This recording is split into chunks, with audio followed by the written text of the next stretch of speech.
'పుష్ప 2' సినిమాను చూసిన తరువాత తాను ఒక విషయాన్ని చెప్పాలనుకుంటున్నానని, పుష్పరాజ్ పాత్ర ముందు అల్లు అర్జున్ కూడా చాలా తక్కువే అనిపించినాడని, తాను ఈ మాట చెబుతున్నందుకు నన్ను క్షమించాలి అని రామ్ గోపాల్ వర్మ అన్నారు. అల్లు అర్జున్ నటించిన 'పుష్ప 2'పై వివాదాస్పద దర్శకుడు రామ్ గోపాల్ వర్మ స్పందించారు. భారతీయ సినీ చరిత్రలో ఈ తరహా పాత్రలు చాలా అరుదుగా ఉంటాయని, అటువంటి పాత్రలు నటించిన ఆకట్టుకోవడం అంటే అంత సులభమైన విషయం కాదని రామ్ గోపాల్ వర్మ అన్నారు. ఈ సందర్భంగా 'పుష్ప 2'పై తన అభిప్రాయాలను ట్విట్టర్‌లో ఉంచారు.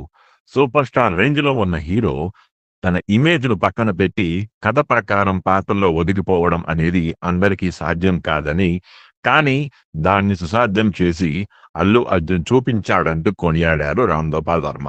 నిజానికి ఇటువంటి పాత్రను చూపించడం అంటే కత్తి మీద సామే అని దాన్ని సుకుమార్ తీర్చిదిద్దిన విధానం సూపర్